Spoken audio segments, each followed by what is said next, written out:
So don't take that.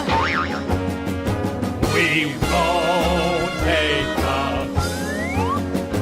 Yes, let's be the Pods. In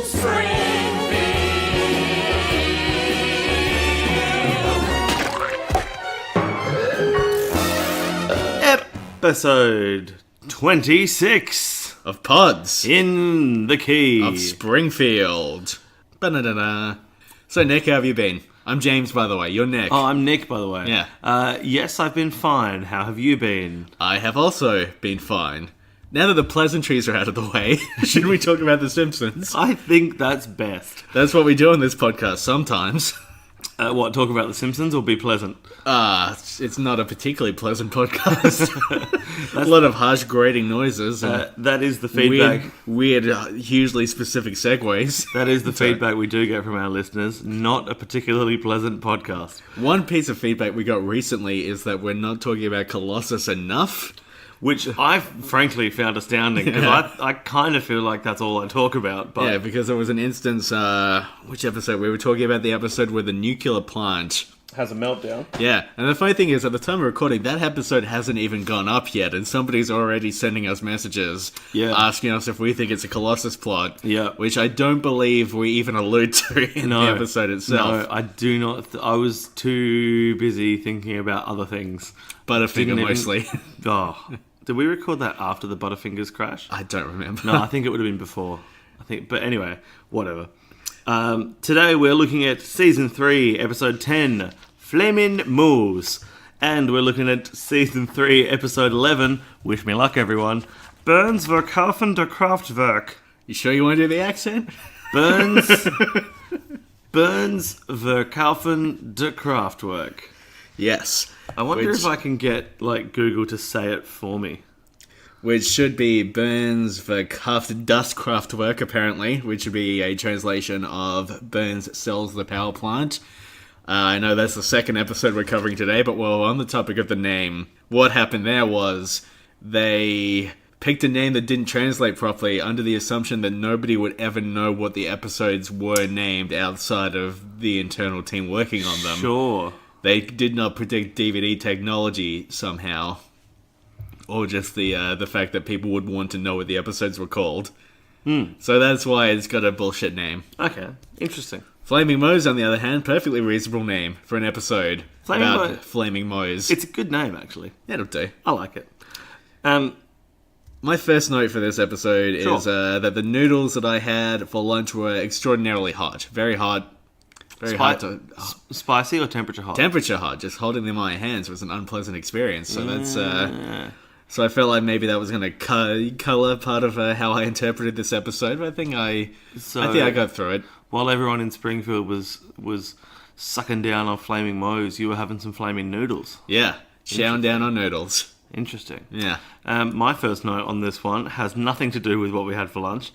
It is in the Eye on Springfield segment when they're doing the intro music and lots of smash cuts between various scenes around Springfield. I really enjoy that they zoom in on the Aztec Cinema, which is closed for repair. Do you remember when every show on TV looked exactly like Eye on Springfield? Yes. There was that period of time where that just is what TV was. Yeah, a lot of smash cuts of smiling people doing things. Yep, just a newscaster wandering around talking to pseudo-celebrities and looking at a lot of women in bikinis. Do you remember how women wearing little clothing used to be... like every TV show that was on after about 9:30. Yeah, and the only selling point you needed is that there were women. Yeah. In little clothing. Yeah, and they'd be like, every show is called like the Drongo Show or something. It would be, two old mates would show up and just say Drongo shit. Hey, it's me, Keith Dinglefuck. Are you talking specifically about Bloke's World? Bloke's World was one of them. Yeah. It was like the Guy Show or something, and Fuckstand Mountain, and... The Man Show with Jimmy Kimmel, was that one? I think that was a thing. Right. Jimmy Kimmel's got a sordid past, definitely. Yeah. What era was that? That was that was up until about 2006, I want to say. That was every show on TV. Yeah. After a certain time of night, it was just like two blokes in a ute talking to swimsuit models about whether they bleached their butts or not. Well, that went deep. Yeah. I mean, I actually, I could have gone harsher. I just used the word butts. I didn't, it seemed Yeah. I didn't want to go too vulgar. Okay. This is not a vulgar podcast. Fair enough. It's fairly vulgar. Iron Springfield, great show. Is this the first time Iron Springfield's popped up? I think it is. I feel like it must be because the intro is so stretched out. Yeah. And I also like how long that show appears to go for, because we keep cutting back to other interstitial scenes of Lisa's friends having a sleepover. And we keep cutting back to Homer, and Iron Springfield's still going. I reckon it's like a 3-hour long show.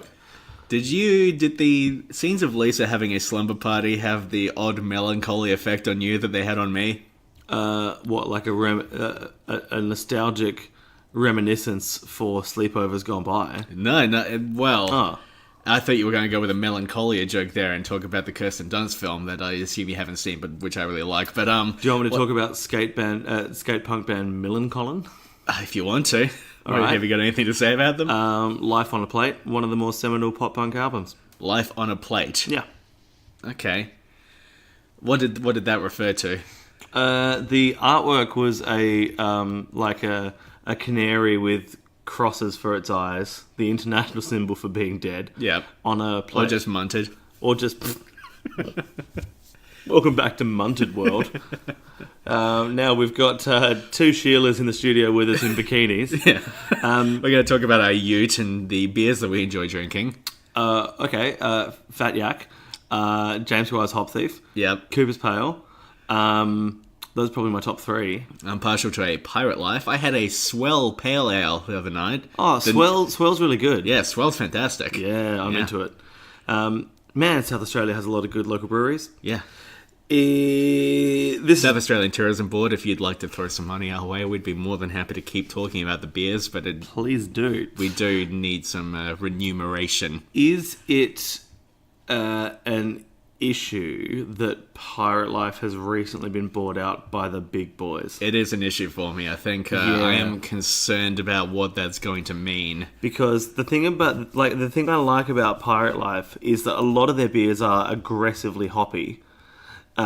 And I feel like that now that they've been bought out by the same people that do Heineken and Beck's and all that stuff, they're going to say, well, you'd sell more of these if they weren't so interesting. Yeah. How about you dull them down a bit and then increase this? And then at that What point, if the beer was bad? Yeah, How what about if it that? was bad, guys? Because Australians famously love bad beer.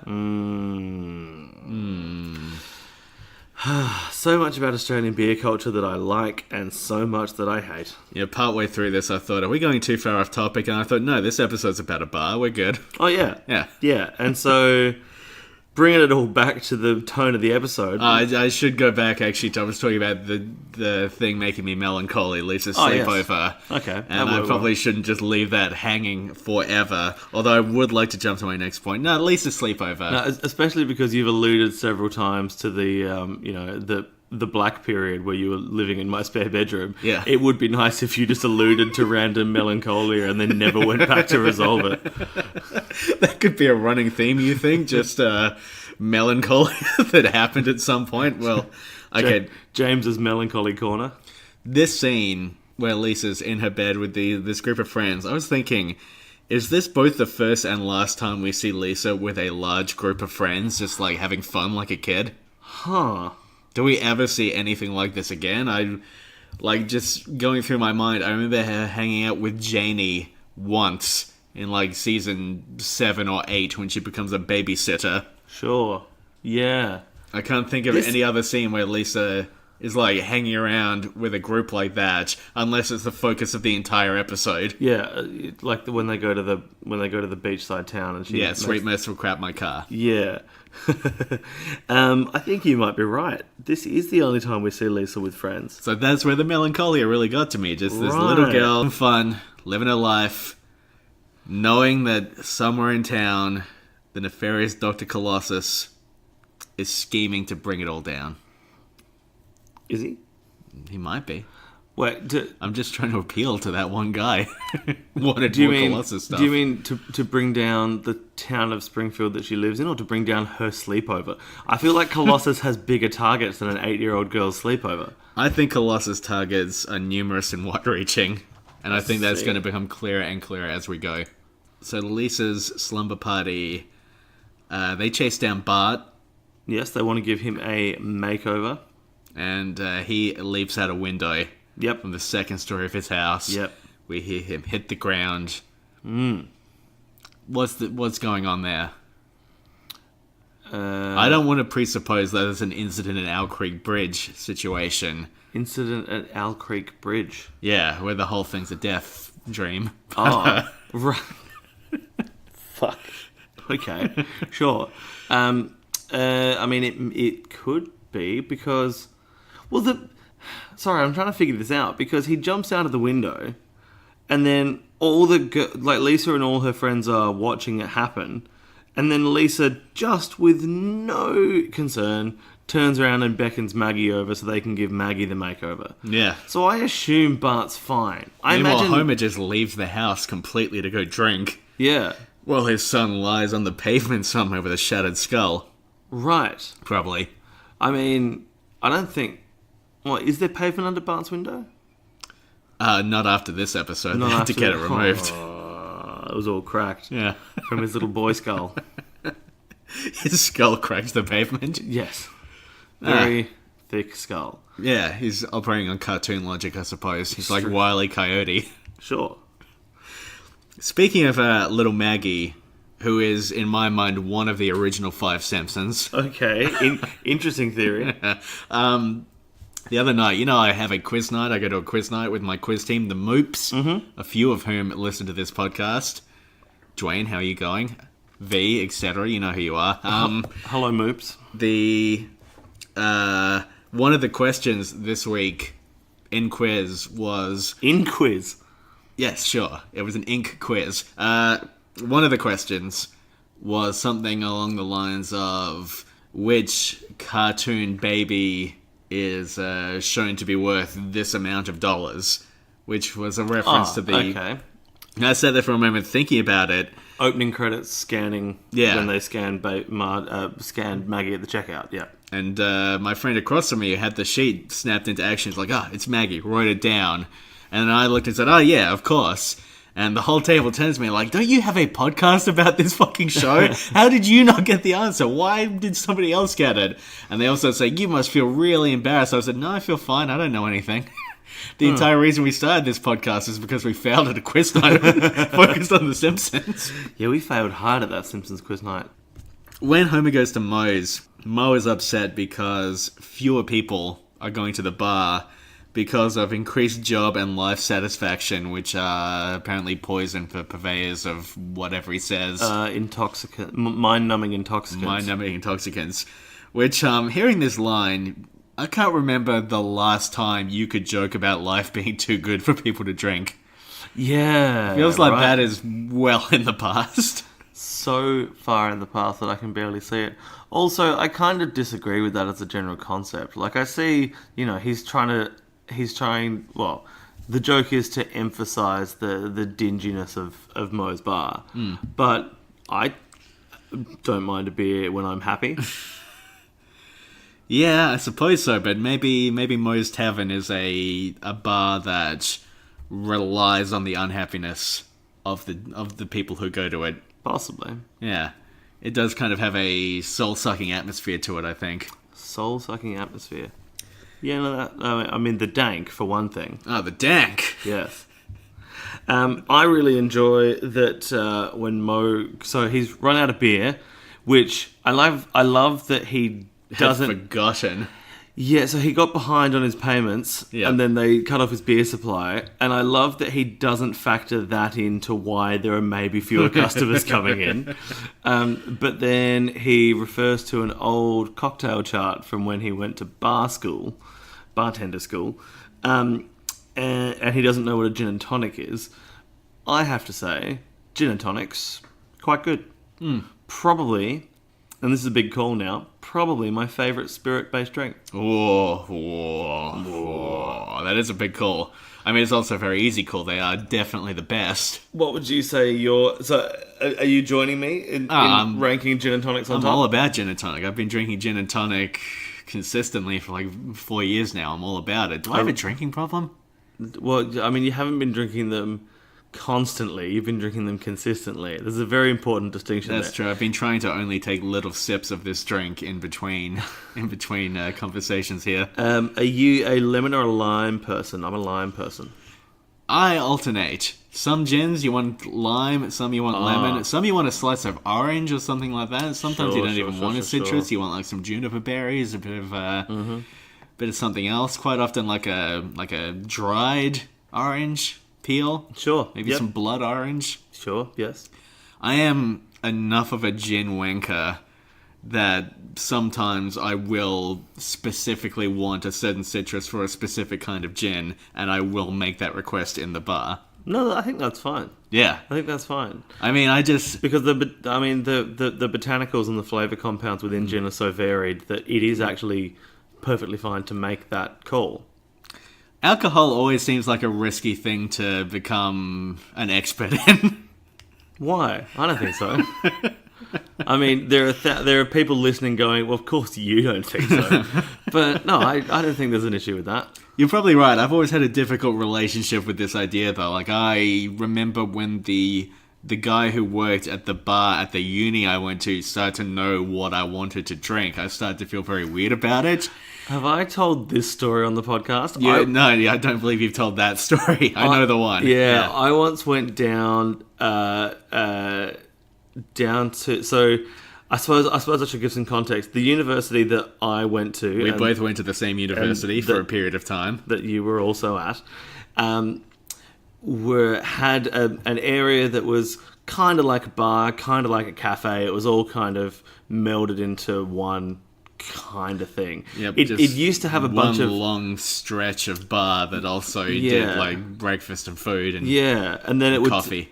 So in this big area. So I went down there to get a coffee before my lecture. I reckon it was about 11:45 in the morning, and I had an 11 o'clock lecture. Went down there to get a coffee because I thought I could do with the walk, because our university was on a hill, so it was a nice steep walk back up to the thing. And I thought, great, I'm here early, I'll start my day with a coffee, bit of a walk, what's not to love? As I'm approaching the place to order the coffee, the bar guy sees me. I get distracted talking to someone else that I bump into. I get to the bar and he's got a pint of Cooper's Pale sitting on the bar ready to go. And he points and I'm like, see? And I was like, oh, yeah. I mean, it's not even 11 a.m. though. And I actually just came here for a coffee.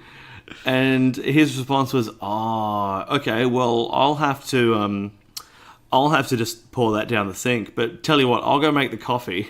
And if it's not there when I get back, then, well, I'm not going to charge you for it because I was going to throw it down the sink anyway. So cue me at 10 to 11 in the morning, sculling a beer and then having a coffee and walking back up the hill. Now tell me, can you reveal exclusively on this podcast, were you playing the long con on this guy? Was the whole plan to drink so much beer that he would start instinctively serving you beers, which you would then say you did not intend to order? Were you playing a long con just to get free beers out of this guy? How many times did you pull this trick off? Are you suggesting I was doing like a Pavlov's dog training thing where me walking into this building has the effect of him instantly pouring beers? I like that you turned into a psychological concept. Sure, that's Yeah. I mean, I did... You could hear your specific footsteps. I would just start pouring the beer automatically. I did wear a bell. Pavlov's dog had a bell in the experiment, right? I think so. Yeah, ring the bell, dog eats the food. Yeah. Yeah, okay. No, it wasn't a long con. It was just he knew me better than I knew myself, I think, is what we're finding out here. Because you know what? I drank the beer, and I really enjoyed it. And you do it again. and I'll do it again. And again and again. We should talk about the Flaming Moe itself, I suppose, because it's a fucking weird little thing. When we see Homer make the Flaming Moe for the first time, Seems very heavy on alcohol. Well, he just says he gets all the little bits from all the leftover bottles in the liquor cabinet, right? Yeah. So that's going to be a potent mix. And the only non-alcoholic thing in there is the cough syrup. Yes. And then he burns it with fire. Yeah, and burning at the fire will remove some of the alcohol because it is the alcohol that's burning. But it's interesting because on the one hand, I imagine it would be extremely potent. On the other hand, I kind of liken it to a Long Island iced tea. Long Island iced tea is a lot of spirits, a little bit of Coke, and yet it doesn't taste anywhere near as aggressively spirity as it should. So maybe it's actually just a very delicate mix of the spirits which balance each other out in a way that makes it not so potent. Now, Mo, when he steals the idea for the drink from Homer and starts serving it, he charges $6.95 for it, and he serves it in both a long glass and a stein. Yes. So that's basically a stein of straight alcohol with some cough syrup. Yeah, seems a bit intense, doesn't it? Yeah. You would think you would have one of those and you'd be plastered. Nobody even seems to get that drunk in the course of this episode. No. And people are asking for, like, hey, bring us another jug of that delicious flaming Mo. Yeah. Which should reasonably cost $180. At least. For a jug. At least. Yeah. The other thing that I find interesting about the Flaming Mo, I just realised that at the top of this page I wrote epidode instead of episode. Oh, good. That's good. The other thing about the Flaming Mo that I find kind of interesting is that the whole, one of the major plot points in it is that Homer invented it and then Mo stole it and claimed it as his own, and that's what made the bar really popular. The bar still could have become as popular if it was called the Flaming Homer. Yeah. I don't think the drink needs to be named after the bartender for it to be a popular venue. I realised that today for the first time in watching this episode. I was like, yeah, that's interesting. Hang on a minute. This entire thing could have been... And obviously it comes back to that thing of, yeah, but Nick, if they did that, there wouldn't be a story. I get that. But even if they had made it clear that Homer was the inventor of the drink, yeah, there'd be no downsides to that, really. No, none at all. Yeah. And yet, because Homer doesn't have the license to serve liquor. It's not like he could have gone and done this on his own initiative. No. I mean, it's not like he would ever open up a bar in his own garage that we see, I think, in season 13 or something. I mean, if they just made it that Mo bought the recipe from Homer for a very low amount of money and became very wealthy from it, and that was the conflict. Are we fixing The Simpsons? I don't know if this episode needs fixing. Matt Groening, if you're out there, we got ideas. If you ever look to remake season 3, we got this. We got all the stuff from the Jewish Dad episode. Oh, yeah. Yeah. It just struck me as a thing of like, hang on a minute, this could have been easily avoided. Yeah, that's interesting. I didn't even think of it this time with pen and paper in hand. I did think the whole thing escalated very fast, and I was trying to think... In terms of Mo's success, or in terms of the feud between Homer and Mo, or both? Mo's success, largely, I'd say. Mo's success. It seems like word of this drink spreads very fast. However... And you know what comes with Mo money? Mo problems. That's true. Problems for Mo. Yeah. Problems with mowing. Have you got any mowing stories, by the way? Episode 10. Okay. You want to hear some mowing stories? I think it's go and be 10. Like the first person to listen to episode 10. Which remains one of our least popular episodes. I'm actually just going to check to see if it is episode 10. It might be 11, I think. It was the, They've changed the... What was it? Don't listen to our podcast during the podcast. I didn't realise. No, I had to get to the information screen. It's episode... Yeah, you're right. It's episode 11. Yeah, Dancing Homer and Dead Putting Society. Yes. Take your putters and throw them away. Throw them away. Don't know why that's the one and only Robin Williams line that I... Anyway, it's a stampede! There you go. Now we've got 2 Robin Williams lines. Sure. I think that's from Jumanji. I would assume so. Which other Robin Williams films have stampedes in them? Is there a stampede scene in Insomnia? Insomnia? Yeah, with Al Pacino and Robin Williams. Is there a stampede scene in Patches? Patches. You mean Patch Adams? I wasn't intentional. Yeah, Patch Adams. There we go. Is there one in Death to Smoochie? You know who directed Death to Smoochie? Itchy and Scratchy? Danny DeVito. Oh. Oh, no. I mean, I was going to say it all links back, but this is actually just nonsense. I have to go now. The DeVites needs me. Is there a real world equivalent to the Sorry, Flaming Moe's? I was just reading your shirt that says I have to go now. The DeVites needs me. And then a picture of Printed you. it myself. A picture of you floating towards Danny DeVito. It's the cover for Nirvana, except it's me naked and DeVito is the dollar bill. Hey, I'll make that t-shirt for you. Please don't. Is there a real world equivalent to the Flaming Moe? Have you ever gone to a bar just because they have one specific drink that's really good? Because to me, it's always just like the bar is good, Yeah. and they have a lot of good drinks. Yeah. But they don't, like, I don't know if I've ever been to a bar where it's like, this is the only bar that knows how to make this specific thing. See, I think there are some bars in the world that are famous for being the place that a certain drink was invented. Like, I think there's a place in, in Singapore, Harry's Bar, I think, that invented some cocktail. But everywhere does that cocktail now. Because as Lionel Hutz points out, there's no copyright in a cocktail. Yeah. And then it talks about the Frank Wallbanger case, which I enjoy. Yeah. Because I've never had a Harvey Wallbanger cocktail, but I know that there's a cocktail called a Harvey Wallbanger, so I enjoyed the reference to Frank Wallbanger. It's nice to understand a joke. Vodka, orange juice, and Galliano is a Harvey Wallbanger. But going back to the thing, whilst I understand that there definitely are bars around the world that are famous for inventing cocktails, I've certainly never been to one. I tend to go to dive bars that are shit. Oh, hey, you know how in Melbourne, and also at the Cranker they do this now, at the Crown and Anchor in Adelaide. Yeah. You know pickleback shots are a thing? Yeah. Whiskey chase with a shot with juice from a pickle. Yeah, pickle jar. brine, yeah. Pickle brine. I was at where was I in Melbourne? I was at in Carlton, maybe, and there was a woman at the bar that wanted to do a pickleback shot, and the bartender said, "Oh, sorry, we don't actually have any pickle brine." And she said, "Well, what else have you got that's close?" And he said, "I could do you an olive back shot." And she Yeah. said, "That sounds gross." So then they did it together, and this is what I watched them do. Except the bar guy definitely didn't drink on the job. I've just realised I named the bar, but anyway, whatever.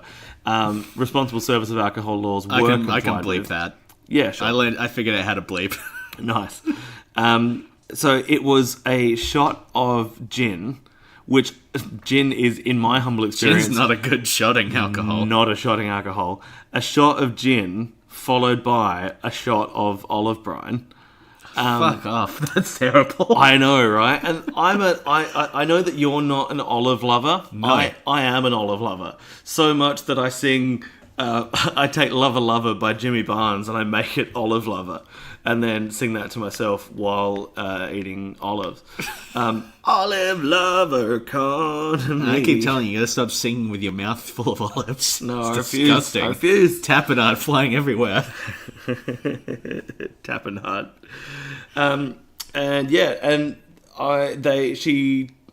They did the olive back shot. She turned around to walk away from the bar. I said, "How was that?" And she went, "Fucking terrible," and kept walking.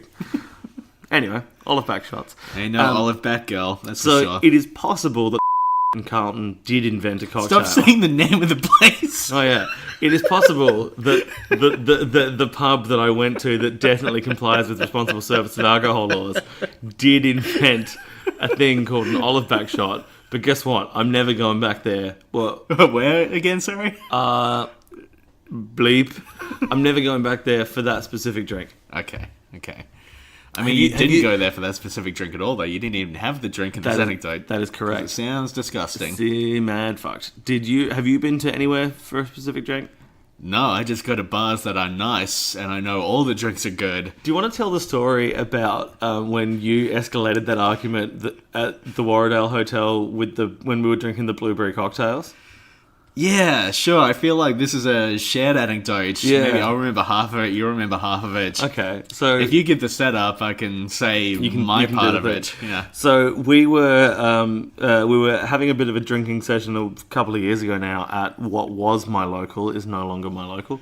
And I don't know if we were on a mission to, like, I don't remember if we were sick of beer that day or if we were just on a mission to drink things that weren't beer. I think we were just heavy drinkers. I think so too. So we ended up ordering some, it was called like a blueberry bash or something. It was some like very nice looking cocktail that maybe had some mint in it and then, a bunch of whatever. And it came out as these lovely purple drinks in martini glasses. And some patron of the pub walked past and said, "Oh, those are girls' drinks." And I said, "There's no such thing as a girl's drink."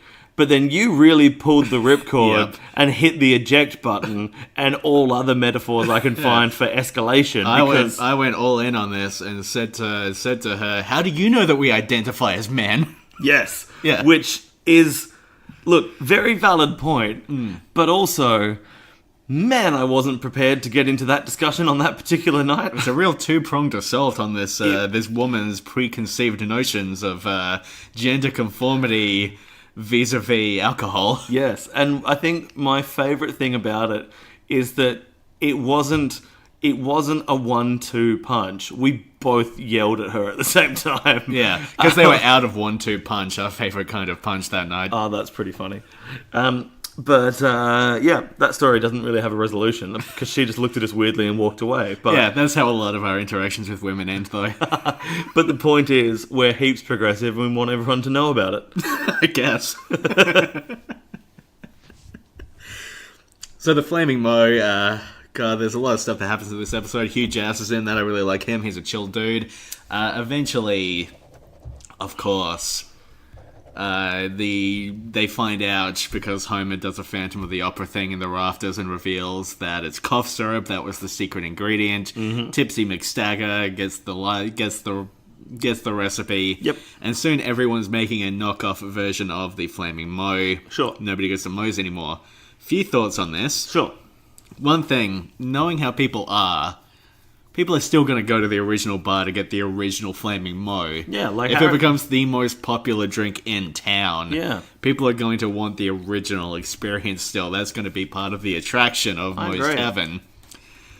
But also, watching a lot of The Simpsons, I get the impression that there are no good bars in this town. In the episode Yeah. where Homer needs to find another bar because he gets kicked out. There's really nowhere. There's like the Cheers bar. There's the bar that's too classy. In this one, he goes to some dive bar where the guy points a shotgun at him. Most Tavern is really all they have.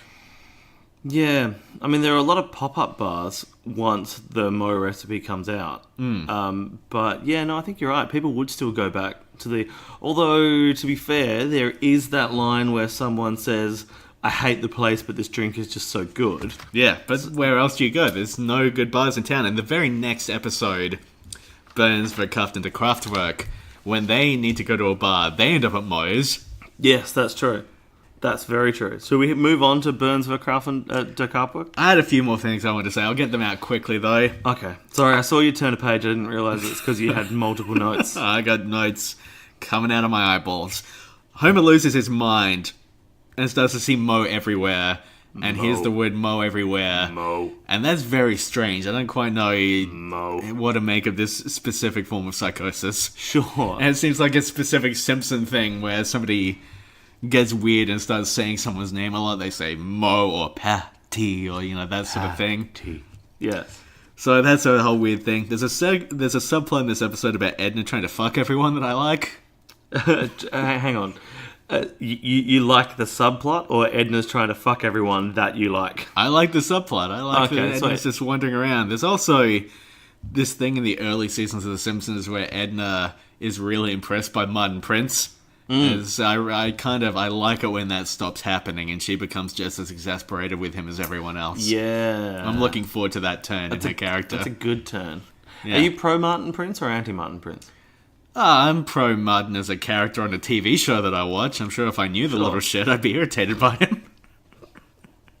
Excellent. Yeah. Good response. Nice and thorough. So overall, solid episode. But this next episode, I've noticed I've gone into this habit of if I'm really enjoying an episode, midway through, I'll turn to the first page of my notes, and under the title I will write, "This episode rules," or "This episode fucking rules," or See, this episode rules. "This episode rules." I've got under Burns, Verkaufen, Kraftwerk, which is funny because this is another episode that I didn't necessarily have super strong memories of liking a lot. Sure. But I was laughing like a dickhead during this episode. I was like one of those guys on one of those 90s, early 2000s TV shows, you know, 2 fucks in a ute or whatever. Just, you know, downing VB and talking about, you know, the people they disrespect. Sorry, I had a weird moment there. This is a bit behind the scenes, but I had a weird moment where I enjoyed your title of 2 fucks in a ute, so I turned away from the microphone and just enjoyed it, and then went, oh, hang on, I'm not laughing. No one knows that I'm enjoying this. It's an audio medium. I need to make it more clear. Otherwise, people are just going to be like, where's Nick gone? He's just despairing over his idiot friend. Where's and his dumb observations. Yes. Speaking of dumb observations, one of the first things we see in this episode, actually that might be a lie, I don't remember where it comes, but we see Homer's stockbroker, a character that you particularly enjoy. So I'd forgotten about this guy entirely. By the way, this is the episode where Burns sells the plant to Germans. Sure. Yeah. So Homer's stockbroker, this slovenly, Pasty freak of a man. pasty, on death's door, husk of a shell of a man. Could it be Norm? Ooh. Because we do not find out the stockbroker's first or last name. Homer doesn't seem to know who he is. Well, he's surprised that he has a stockbroker. Although Yep. you're right, he does know Norm. So if it was Norm, there would be a reference. Although to there is that. just the possibility he has forgotten Norm since Christmas. Yes. See, this is funny because I looked at this guy. Because depending on which theory you go by, it was either Christmas 3 years ago, if we're taking each season as a year, or if you go by my theory that everything's happening at once in multiple universes. This, just a reminder, this isn't omelette egg flip theory. This is multiple universe theory. Sure. Then maybe the Christmas pageant hasn't happened yet, and he hasn't actually met Norm. And it's just That's a possibility. And it's just a stockbroker. See, the thing is, I look at this doughy, pasty, freak, broken man, and my mind immediately goes to Colossus. Colossus. My note here is vaguely Colossus-y. I don't know whether that means he's affected by Colossus, if he's related to Colossus, but it really got me thinking, there's a dark underbelly to Springfield, and this man is part of it, I think. Interesting. This man is like one of the residents of the Black Lodge of Springfield. Is The that, Black is, Lodge. is it Twin Peaks? Yeah, thing? of course. Yeah, okay. It all is. It is. Fair enough. It's like the scene above the convenience store in A Fire Walk With Me. He's like the dancing man with the mask. Now, let me see if I got this straight. It starts off as, I think, Blue Lodge is the easiest of the lodges. That's meant for beginners. Yes, sure. And then it goes up to like a Red Diamond, and that's for kind of intermediate, like the Red Diamond Lodge. And then Black Lodge is the hardest. That's only for seasoned lodges. yeah, Is that right? Yeah, I was waiting to see if a second joke would come into that. No. No, it's a long... It's just ski. A long drawn-out Ski reference to skiing. And perhaps to snowboarding. I don't know if they use the same nomenclature. I don't know, they never got into that in 1080 snowboarding, which was really my only I snowboarding. was talking about that Ken the other day, 1080. and how I would always pick the board that was called Tahoe. Tahoe. Yeah. Yeah? Or was that a course? Seems like a fairly fundamental, important detail. If it's your entire anecdote. Yeah. Fuck. Don't look it up now. It's not that important. I won't. Norm, the stockbroker, Dr. Norman Colossus, the stockbroker, gives some pretty astonishing advice to Homer to sell it at $25 when later that afternoon the value went up to $5,200. Yeah, which is apparently $25 is not that much money back then. Well, $5,200 is a life-changing amount of money. There's something strange happening in this. This Like, is everyone bought luxury cars with their $5,200. yeah, or really amazing like facial surgery. I should point out, just in case Some sort of weird bird noise there. No, it's there's a storm happening outside, and that was a very large gust of wind that whistled through Oh, my is that what windows. that was? I thought it was a bird. Yeah, so just in case the microphone picked that up, I couldn't hear it in my headphones, but I'm not 100% sure. Okay. Yeah, so $5,200 is apparently enough to change your life forever. Forever, yeah. Whereas $25 will get you either a haircut, a car wash, or a hammer. All things that I believe would cost less than $25 Australian now. A hot wax car wash. Yeah, no, you can get a hammer for free. I mean, a basically. haircut costs like $35, but You that's... just steal a hammer. Yeah. Yeah, But if you only have two hairs... in what world are hammers and haircuts costing the same? Does a hammer... I mean, how much does a hammer cost? It's been a while since I've had to buy a hammer. Do you want me to pull up the Bunnings website on the computer? No. I don't think so. I reckon hammers are one of those things that there'll be a surprising range. I reckon you could pick up a hammer for $1.50, Yeah. and you could easily splurge $50 or $60 on a top of the line hammer. I think you're probably right. Yeah. If you were buying a hammer, do you think you'd go top range, mid range, low range? I always go low range on just about everything. I remember a few years ago having this moment. Well, thanks for letting me answer your question. Sorry, we'll come back to your answer. I remember years ago buying a lamp, and it was the first time in my life where I consciously thought, I'm going to buy a good lamp. I'm going to spend a bit of money. I'm going to get a nice lamp that I like. Are you talking desk lamp, floor lamp? It was a desk lamp. Desk lamp. And I remember as a child being in a lighting store with my parents, looking at different lighting solutions for the house and thinking, is this what adults are into? Do adults find this interesting? Am I someday going to reach a point in my life where specific lighting solutions are a thing that I care about? I really enjoy that you're referring to it as lighting solutions, because that is, you have drank the bloody the light shop Kool-Aid at that point. You're not just referring to it as, products. Yeah. They're solutions. Now that you mention it, they did serve me a lot of Kool-Aid while I was in the office works looking at the lamps. I ended up buying like a fairly nice lamp. And I remember thinking, well, this is it. This is adulthood. This is the moment where a lamp matters to me. So going back to whatever my question was to you about tools or a hammer or whatever the fuck. I once bought a floor lamp from IKEA. Yeah. And the name of the product is Not, N-O-T, which I enjoy because I found it eventually and I went, aha, this is not the lamp I am looking for. Okay. Yeah. I like to imagine you were alone when you said that. You just turned to somebody behind you and they say, pardon? There it is, the smartest thing I'll ever say, and no one was here to hear it. No, I'd probably go for the middle of the range in the hammers because I suspect... I mean, there are lots of things that I will buy the bottom end of the range of. Hammers, you're swinging that thing around, you don't want the head flying off. That's true. Might get right into your eye, like Right in the into your Simpsons eye. movie, which I know is your favourite movie. No, it's not. Somewhere in your top 100. Probably in your top 50 if we're being realistic. Considering how few movies you watch. That's probably a good point. Just hating a movie gets it in there. Probably a good point, to be honest. Now there's that bit where Homer gets home. It goes above Requiem for a Dream. Have you seen that? Is that Jared Leto? I haven't seen it. Oh, Have you seen it? I think so. If it's got Jared Leto in it, I've seen it. It's got Ellen Burstyn, I believe. Directed by Darren Aronofsky. I don't know who that is. Don't worry then. Darren Aronofsky. Yeah. He directed Right. Mother, Noah. What else did he do? Pi. Pi was him. He enjoys his mononyms. He does. And, God, I should remember...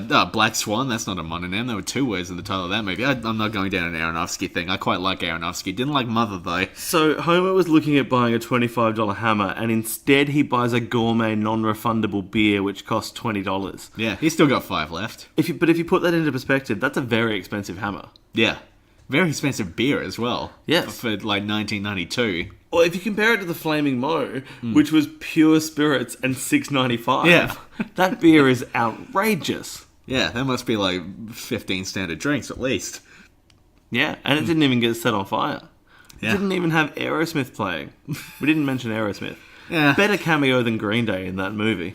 It was a bit of a simpering portrayal of Aerosmith. They were really into Aerosmith in that episode, which is fine. I really enjoy that this is the second time that you've referred to portrayal of a famous person or persons as simpering. Yeah, I'm all about that simpering. It's really good. It's a good word. Homer goes home and he admits that he fucked up.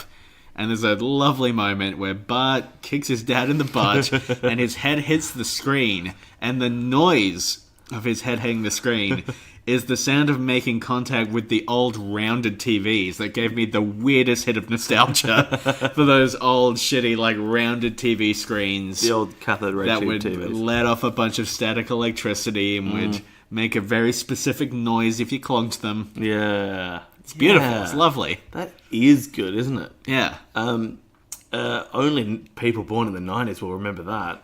Which we weren't. Which, no, we weren't. But we do. Yeah.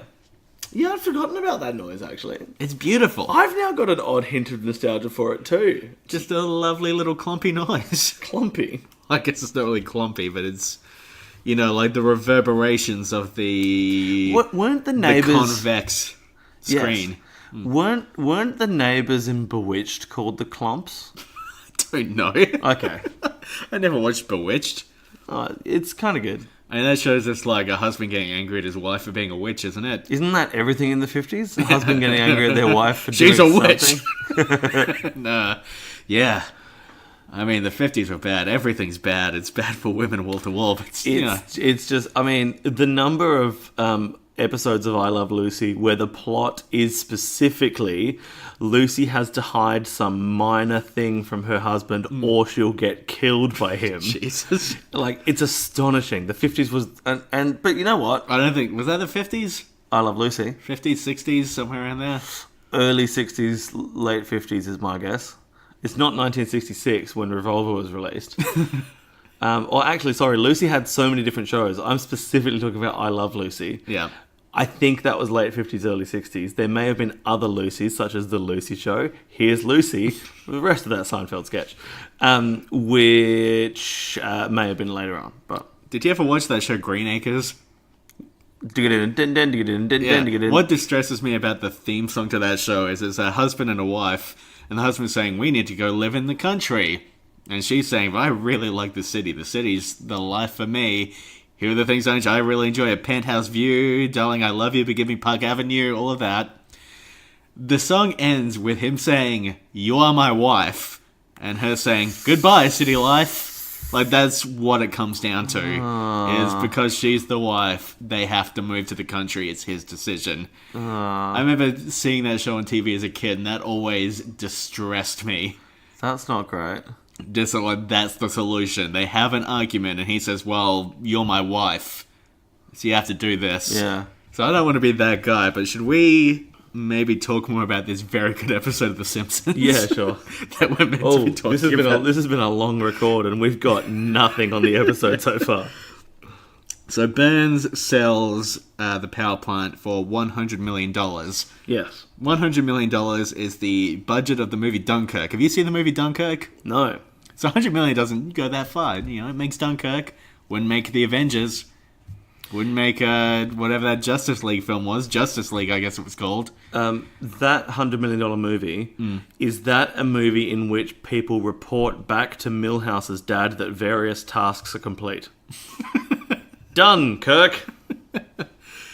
They're going up to Kirk Cameron and saying, all right, Kirk Cameron? Yeah. Who's that? He's some very religious actor who is very into the narrative of the war on Christmas, I think. He's not great. I wouldn't worry about him. I can get fucked. Kirk Douglas, I forget who he is. Is he the one who's really into guns? I don't know. Kirk Douglas. Nope. No idea. Kirk's Lemonade. Good lemonade brand. Oh, pretty good brand of lemonade. The Simpsons. Good show. Kirk's do Pasito, I think. I really like that Smithers is trying to learn German by listening to tapes called Sycophantic German. Sycophantic German. Very good stuff. Very wonderful. Very good. This is a really great episode, and one of my notes here just says, Harry Shearer is a god. I think there's something about these early seasons. The writing for Mr. Burns is noticeably better than the writing for every other character. That's an interesting point. Every line, like I know Schwartzwelder really liked writing old-timey lines for Burns, and it seems like everyone else does, because Burns just gets the greatest fucking weird references and lines. And when this entire thing. and when he goes on his big soliloquy speeches, they are very, very good. Yes. I enjoy them a lot. And there was a little tiny burn scene in this, which, we've talked before about how one of the things that new Simpsons episode does is that sometimes they'll hang on a joke for far too long. There was a really nice burn scene where he takes the giant novelty check for $100,000, turns it over onto his desk, writes for deposit only CM Burns, and then just says, that's a really big check. And then it cuts away to a completely different scene. I enjoyed that so much because it's not at all necessary, but at the same time, it was the perfect amount of time to spend on that silly little throwaway joke. It is good. It's a good episode. A lot of Germans in it. How do you feel about the Germans? Interpret that question however you want. Yes, I feel like it's a very early 90s portrayal of the Germans. Nice little motorbike going past the house. Man, that guy must know when we're recording, because I reckon the last 3 episodes have had old Jimmy motorbikes in it. Would you say that in some ways he is the third member of Pods in the Key of Springfield? Yes. With the 4th one being the town of Adelaide itself. Because you see, which to me is James, a character in the podcast. Yeah. I agree. I also enjoy when Homer tells Smitty to safen up. Yeah. So I forgot what I was saying, so I just pulled the ripcord. Oh, Germans! It feels like a very early 90s interpretation. I feel like it's no longer 100% okay, but, whatever. Who cares? Well, they're very good workers, it seems. They certainly know how to run the plant until it turns out it's collapsing. One thing I find very, very interesting is when they're talking about the Germans, Lenny says, sure, they've made mistakes in the past, but that's why pencils have erasers. Now, there's this weird thing, especially in the 90s, just depicting Germans on TV and how they talk about Germans. Yeah. And, there was the whole... I'm not that well-versed in German history, but I know... I've read part of Stasi-Land. I'm familiar with the Berlin Wall. There's... Sure, okay, there's some stuff happening in Germany. And that makes it, it always kind of feels like... people who are portraying any aspect of German culture on TV have a difficult line to walk in what they're going to do. And yeah, I think that's interesting. I don't know whether they really tackle it head on in this episode necessarily. I was reading on Wikipedia they were going to make it a Japanese company and then decided that would be cliched. That's why they went with a German company instead. Okay, interesting. And I'm sure they would have fucked that up somehow. Because, although maybe Richard Sakai would have, pointed them in the right direction, who can say? We can only hope. But I like the characters, and one line from this episode that I use all the time is when he's asking Homer that to was have 10 minutes ago. There's that, yes, but the other one is when he's trying to express that they want to have a meeting with Homer. Sure. He uses the line, my English is how you say inelegant, and I'm a big fan of that line. I use it all the time. And then he tries another attempt and it says, once again, I have failed. I use that all the time as well because I fail a lot in my everyday life. Yes, you do. For instance, I've been trying really hard to get Danny DeVito on this podcast and it's not working. You're setting the bar pretty high for yourself there. Yeah. Danny DeVito, though, if you are out there, for the love of God, you need to get in contact with me, alright? I'm falling apart here. Always Sunny doesn't go back to shooting until April, and I think this episode will go up in late February, March, so you got time, buddy.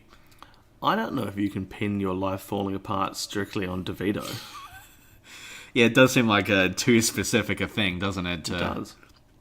The Land of Chocolate scene is a really nice scene. Oh, Homer's so gleeful in that Land of Chocolate. And it comes from almost nowhere and goes for quite a while. And it's just a beautiful piece of animation. It's wonderful. I think it's probably David Silverman probably sketched this out. He shares sketches on Twitter all the time. It feels like a Silverman. Feels like a Silverman. Silverman, if you're out there, please confirm or deny. Sure. I'm sure we could have done the research on this, but why not just reach out to you directly? Ben Folds wrote an album just for you. Yeah, and Silverchair just fucked up their name slightly. Yes.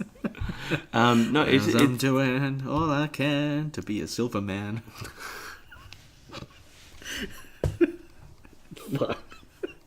Can't find a silver man. Jesus. That was way too loud. She lies and says she's in love with him. Can't find a silver man. Why? Why do we do anything that we do?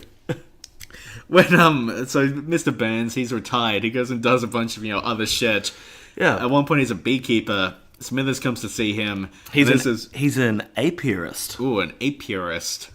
Ooh, Yeah. ooh. He has an apiary. You and your words. Me and my fucking You and your words. fucking dictionary. You were telling me before this podcast started a whole anecdote about having a giant dictionary that your friend had bought you because you didn't like your previous dictionary. So when I was 15 or 16, my parents gave me a dictionary for my birthday. Yeah, that's right. I'm a mad fucking nerd. It was a dictionary and a box of condoms. Jesus Christ. But it's always annoyed me because it was a penguin dictionary. Whereas It was just references to different penguins, and you learned so much about them. Whereas I wanted an Australian dictionary. So, what my dear friend Laura gave me for Christmas is the Macquarie dictionary, which is the one I wanted because it's not like the Oxford English Dictionary Australian subset version or whatever. Which I think is the dictionary that I have at home. See, my stutter's coming Which back. I've just had since high my stutter's school. coming back. It's year 3 all over again. Macquarie is Australia's national, I want to say the word indigenous, but that has a different meaning. So Yeah. apiary, a place in which bees are kept, a stand or shed containing a number of beehives. I feel like this has added very little to nothing to our understanding of this scene. Sure, Bees are on the what now? they're in the apiary. So they go there and Smithers says that they should go because... I'm just going to put my dictionary away for Sure, the moment. Put your dictionary away. Oof! You're wearing the headphones and that hurt my ears. Yep, that was... I thought it'd be funny to just throw the dictionary on the ground. I didn't realise it was going to be painful. We might need to edit that bang, or listeners will not like us. It's gone off the screen now, but... Yeah, it's alright. Yeah. He said, we should go. Several bees are stinging me. Two Yes. thoughts on this. The obvious one is later, it turns out Smithers is allergic to bee bees. stings. They cause him to die. Steamed hams, that's a meme. That's in that episode. Etc., etc. My main thought, though, is we should probably go. Several bees are stinging me is a great exit line. That's a good way to get out of a situation you're not enjoying, I think. That is good, isn't it? Yes. Yeah. I feel like that's how I'm going to leave most parties that you know how you get to a party and every time you get an hour and nah. Yep, absolutely. I'm I'm sure that's a universal thing, right? Just wanting to leave places immediately. Totally. And the weird part is, even if the party is literally my best friends, Yeah. the 5 people on earth that I love the most. Yeah, the 5 people you'll see in heaven or hell or whatever that book is. I don't believe in either of those places, but even if it's my 5 favourite people, so Bart, Burns, the town of Springfield, The concept of missing fingers, was that one of them? the concept of having 4-fingeredness. Fuck. Even if it's that, I still go, how tedious are parties. But I did Tease. parties. I did hear a good tip the other day. If you're ever at a party, Get stung by bees. always have 2 drinks. Because then if you ever get stuck talking to someone you don't like, you can gesture at the other drink and say, actually, sorry, I've just got to get this to so-and-so. And then you just leave. You know what my technique is? I just go to the bathroom a lot. I say, I've got to go to the bathroom. Interesting. And then once you've gone to the bathroom, you don't need to do anything. You just go in there for a moment. You come out, you're a free agent again. You can pick a new conversation. Oh, that's an interesting one. That's an interesting one. Oh, sorry. I should not be giving up my tips for avoiding people on this podcast. Sorry, I've got to take these drinks to the bathroom. What? I got my techniques confused. Prank call in this one. Bart asks for a lady by the name of B.O. Problem. The thing I enjoy about... Oh, B! The thing I enjoy about this is that the bar is empty, save and except for the 5 male barflies that are always there. And Mo still goes to all the effort of asking if there's a B.O. problem when Bart has specifically said he's after a woman. Yeah.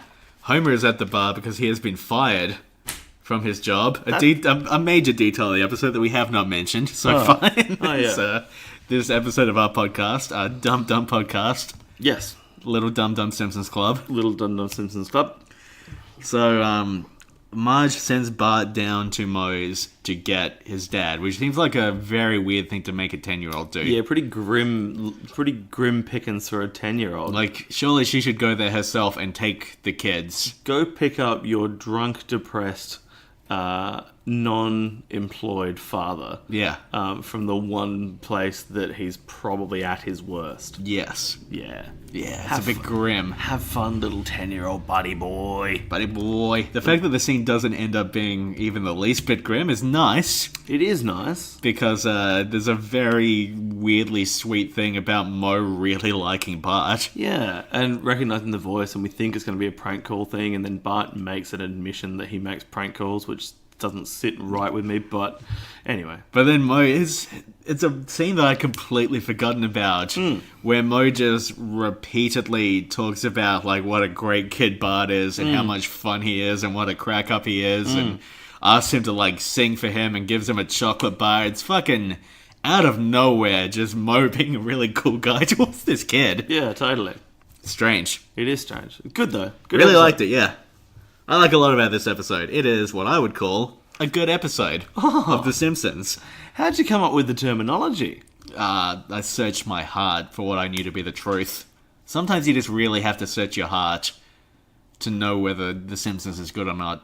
You gotta listen to your heart when it's calling for you. Yeah, listen to your heart when it's do-do-do-do. I don't know the lyrics to that song. A lot of weird noises coming from outside today. Yeah, there's a lot of stuff happening outside. Anyway. Is that the ghoul that we know haunts? Is that part of our canon of this podcast that there's a ghoul in the house? It's very hard to keep up with our bullshit. I reject the assertion that my house is being haunted by a ghoul. That's probably fair. Now, Mr. Burns, he goes to Moe's Tavern with Smithers. They see Homer. Homer's very angry at him. He says, Smithers, who is this saucy fellow, very nice. Very nice. And eventually they realize that he doesn't have any power anymore. Yes. He steps outside and he says, what good is money if you can't inspire terror in your fellow man? Do you think that is going to be Trump's 2020 campaign slogan? Almost certainly yes. Yeah. I'm surprised it wasn't his 2016 slogan. I think if he was capable of that level of eloquence, it would have been. I think if he manages to get somebody on his team who can just rein in the cavalcade of bullshit, if he doesn't fucking die from being a cunt within the next... I don't know if you can die from that, but if you can, he's going to. Oh, fair. Fair. Yeah, look, I mean, it's a good slogan, though, to be fair. Yeah, I bleeped an earlier use of the word cunt. I think I might leave that one in. Oh, did you bleep the other one? I bleeped the other one. Yeah. Yeah. Interesting. Because it just sounded harsh in the Yeah, episode. totally. I don't really care if I sound harsher. I mean... Maybe it's a bit blasé to say that Trump is a cunt, but he very obviously is. Anyway, a good episode. So much early Simpsons is about Mr. Burns. It seems to me like it's really... Every time Mr. Burns appears in an episode, he seems to become a fairly major part of it, which I like. I like Mr. Burns. I like The Simpsons. I like TV. And I like you, my friend Nick. Hello. Yeah, hi. I've got no more notes. Are we done? I think we're done. Yeah, I guess so. I guess we're done with this one. All right. So that was good. Thank you for listening Thank you very much for listening. to our weird podcast. You can find us on the Twitters Yes. at Key Springfield. You can Yes. find us on the Instagram at Pods in the Key of Springfield. Yep, we're on Facebook as well. Just search for our podcast, friend. You can send us an email if you want for some reason, podsinthekeyspringfield@gmail.com. Or you can review us on iTunes or whatever the fuck podcatcher you're using. All of them. Should I get Pocket Casts? I keep hearing really good things about Pocket Casts. Yeah, I think I'm going to have to because I'm not going to say that Podbean have ruined their app, but I mean, thanks for hosting us, Podbean. I mean, we're paying them for it. Yeah, that's It's not like good point. Which means that I can definitely say they've ruined their app. So, Although I think around the time this episode drops, they are going to feature us on their website. Oh, really? Yeah. Jesus. So it might be very bad timing. Well, I take it all back. To bite the hand that we are feeding. Absolutely. Yeah. All right. See you all next week. Yes, we'll be back next week for whatever next week's episode is. I haven't looked at the schedule. Bye. You gonna say your thing? Yeah. Where's a Wazzle? Yeah. That was 10 minutes ago. in Springfield.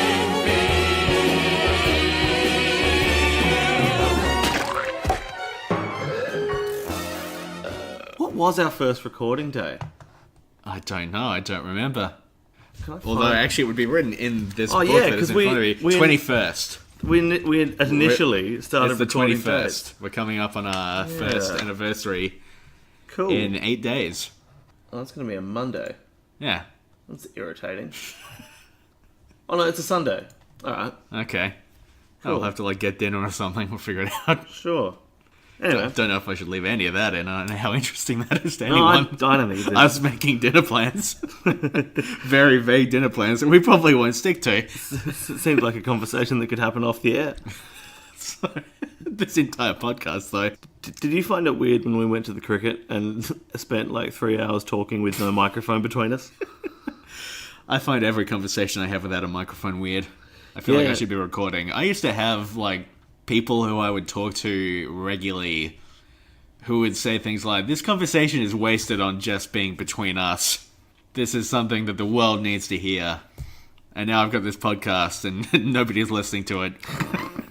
And there's nothing worth listening The to. weight of the world has got you down. You wanna end your life. Bills to pay, debt and job, and problems with the wife. But don't throw in the towel, 'cause there's a place right down the block where you can drink your misery away. At Flaming Mars, where liquor in a mug can warm you like a hug. Oh, C sharp to E minor. I didn't look ahead for that, did I? And happiness is just a flaming mow away. Happiness is just a flaming mow away. In Springfield. Sure. That'll do.